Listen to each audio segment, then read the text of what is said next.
जय श्री राम दोस्तों। इस वीडियो में हम बात करने वाले हैं राजपुताना बायोडीजल लिमिटेड कंपनी के आईपीओ के बारे में।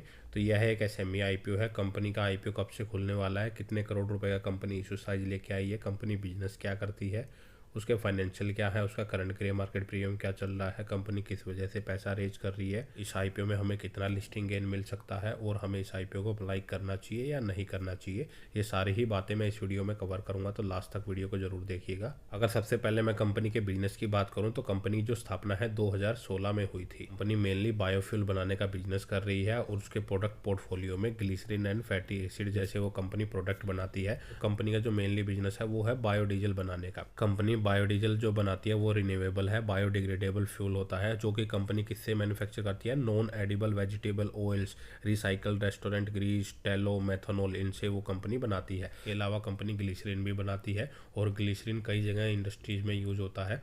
जैसा कि अगर हम देखें सोप बनाने की इंडस्ट्री में, एनिमल की फीडिंग में, एनर्जी प्रोडक्शन में, फार्मा क्रिटिकल इंडस्ट्री में, केमिकल इंडस्ट्री में and textile and paper industry में एज ए मॉइस्चराइज एजेंट का वो उसमें यूज़ किया जाता है। इसके अलावा कंपनी फैटी एसिड भी मैन्युफैक्चर करती है। देखिए ये कहाँ कहाँ पे यूज होता है, तो जो साबुन बनाने की प्रोडक्शन होती है वहाँ पे ये यूज होता है। डिटर्जेंट एंड कॉस्मेटिक बनाने के लिए भी इस फैटी एसिड का यूज किया जाता है। तो कंपनी की जो मैन्युफैक्चरिंग फैसिलिटी देखने को मिल रही है वो फुलेरा राजस्थान में देखने को मिल रही है, जो कि 4000 स्क्वायर मीटर में कंपनी फैली है।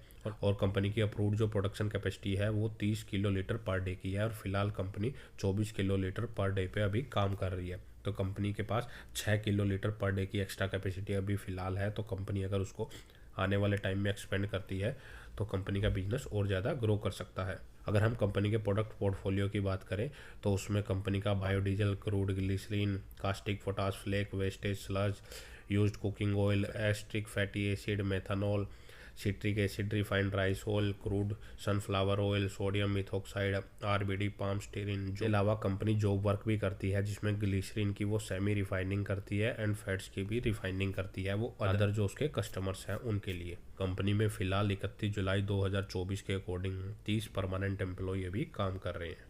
इसके बाद अगर हम कंपनी के फाइनेंशियल्स की बात करें तो यहाँ पे जो डाटा दिया गया है वो लाख में दिया गया है, मैं करोड़ में कन्वर्ट करके आपके साथ शेयर करूँगा। तो कंपनी के रिवेन्यू की बात करें तो वो 2022 में लगभग 17.5 करोड़ रहा, 23 में बढ़ के 23.5 करोड़, 24 में वो लगभग 53.5 करोड़ के आसपास पहुंच गया और फाइनेंशियल ईयर 25 के फर्स्ट क्वार्टर जुलाई क्वार्टर में कब जो रिवेन्यू है वो लगभग 27.5 करोड़ रुपए के आसपास रहा। तो कंपनी का रिवेन्यू भी काफ़ी अच्छी रेट से इंक्रीज कर रहा है। अगर हम इसके बाद कंपनी का प्रॉफिट आफ्टर टैक्स की बात करें तो 2022 में कंपनी का जो प्रॉफिट था वो 19 लाख था, 23 में वो बढ़ के 1.68 करोड़ रुपए हो गया, 2024 में कंपनी का प्रॉफिट 4.5 करोड़ रुपए रहा, फाइनेंशियल ईयर 25 के फर्स्ट क्वार्टर में वो लगभग 2.59 करोड़ रुपए के आसपास रहा। तो कंपनी के रिवेन्यू के साथ साथ कंपनी का प्रॉफिट भी बढ़ रहा है। और अगर हम कंपनी के रिवेन्यू की बात करें तो कंपनी हर साल अपने रिवेन्यू को बीट कर रही है और ऑलमोस्ट अगर हम देखें हर साल कंपनी अपने रिवेन्यू से 50 से 100% के बीच में उसके रिवेन्यू में जंप नज़र आ रही है। साथ ही कंपनी का प्रॉफिट भी उसी रेट से बढ़ रहा है। तो कंपनी के पास काफ़ी अच्छे ऑर्डर आ रहे हैं और कंपनी के पास फिलहाल 10.5 करोड़ रुपए के रिजर्व हैं। उसके अगेंस्ट में कंपनी के ऊपर ऑलमोस्ट 20 करोड़ रुपए की डेप्ट दिखाई दे रही है। तो कंपनी के ऊपर कर्जा थोड़ा ज़्यादा दिखाई दे रहा है, जिसके चलते ही कंपनी का जो डेप्ट टू इक्विटी रेशो है वो 1.26 का है। तो कंपनी की जो मार्केट कैपिटलाइजेशन है वो लगभग 91 करोड़ रुपए की है।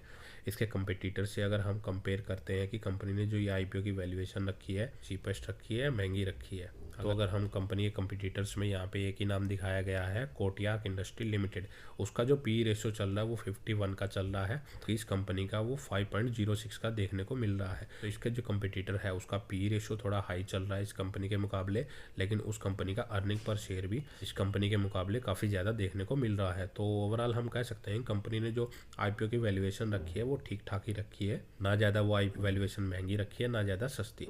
अगर हम कंपनी का ऑब्जेक्ट देखें, कंपनी किस वजह से पैसा रेज कर रही है, तो इस कंपनी की जो सब्सिडरी कंपनी है निर्वाण राज एनर्जी प्राइवेट लिमिटेड, कंपनी उसको लोन दे रही है। वो कंपनी इस लोन के पैसे से अपना कैपिटल एक्सपेंडिचर करने जा रही है। उसके साथ ही कंपनी फ्यूचर में जो वर्किंग कैपिटल की रिक्वायरमेंट पड़ेगी कंपनी को, वहाँ पे इस पैसे का यूज़ कर सकती है और जनरल कॉर्पोरेट पर्पज़ के लिए भी इस पैसे का यूज़ कर सकती है। तो यह आईपीओ हमारा 26 से 28 नवंबर के बीच में खुलने जा रहा है। कंपनी 10 रुपये पर शेयर के फेस वैल्यू पे आईपीओ को लेके आई है। इसका जो प्राइस बैंड है वो 123 से 130 रुपये पर शेयर का रखा गया है और एक लॉट में आपको इसमें 1000 शेयर मिलेंगे।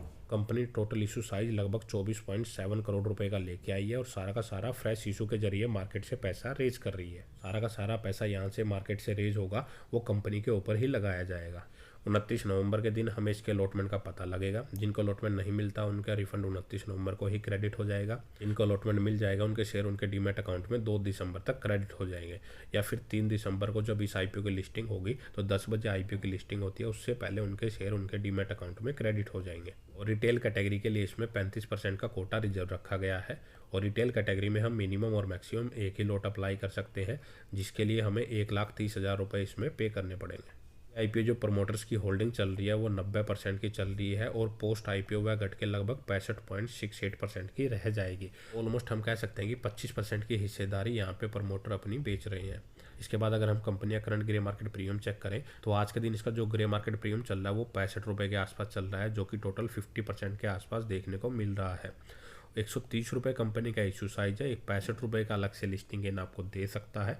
इसकी जो लिस्टिंग है 195 रुपये के आसपास हो सकती है, तो काफ़ी अच्छा लिस्टिंग गेन आपको इस आईपीओ में मिल सकता है अगर आपको यह आईपीओ की अलॉटमेंट मिलती है। तो अगर हम ओवरऑल बात करें इस आईपीओ में अप्लाई करें या ना करें, कंपनी के फाइनेंशियल एंड रिवेन्यू को देखते हुए तो कंपनी का बिजनेस तो काफ़ी अच्छा नज़र आ रहा है और उसके ऑर्डर भी लगातार कंटिन्यूसली मिल रहे हैं और कंपनी हर साल अपने रिवेन्यू को बीट कर रही है। ये एक अच्छी बात है कि कंपनी का जो बिजनेस है लगातार ग्रो हो रहा है। उसके साथ ही कंपनी का प्रॉफिट भी कंटिन्यूसली इंक्रीज कर रहा है। नेगेटिव पॉइंट एक यही दिखाई दे रहा है कि कंपनी के ऊपर डेप्ट काफ़ी ज़्यादा देखने को मिल रही है। कंपनी के पास जितने रिजर्व हैं उससे ज़्यादा डेप्ट देखने को मिल रही है। इसका जो डेप्ट टू इक्विटी रेशियो है 1.21 का है। अगर कल को कंपनी की ऑर्डर बुक थोड़ी कम होती है तो उससे कंपनी को काफ़ी दिक्कतों का सामना करना पड़ सकता है। कंपनी काफ़ी शानदार है, उसका बिजनेस भी काफ़ी अच्छा देखने को मिल रहा है, तो मार्केट प्रीमियम भी काफ़ी अच्छा चल रहा है। वो 50% के आसपास आपको लिस्टिंग गेन दे सकता है। तो ओवरऑल बात करें तो आप इस आईपीओ को शॉर्ट टर्म लिस्टिंग गेन के लिए भी अप्लाई कर सकते हैं और लॉन्ग टर्म के प्रोस्पेक्टस से भी अप्लाई कर सकते हैं। यह एक एसएमई आईपीओ है तो आप अपना रिस्क एनालिसिस करके ही चले, क्योंकि SME IPO lot to lot ही सेल होते हैं और इनमें लिक्विडिटी काफ़ी कम होती है, जिससे कई बार सेलिंग के लिए ऑर्डर लगाते हैं वो एग्जीक्यूट नहीं हो पाता, मार्केट में हमें बायर नहीं मिलते हैं। तो आप अपने इस रिस्क को ध्यान में रखने के बाद ही अपना कोई डिसीजन लें। तो दोस्तों इस वीडियो में इतना ही। अगर आपको वीडियो अच्छी लगे तो वीडियो को लाइक करें और चैनल को सब्सक्राइब करना ना भूलें।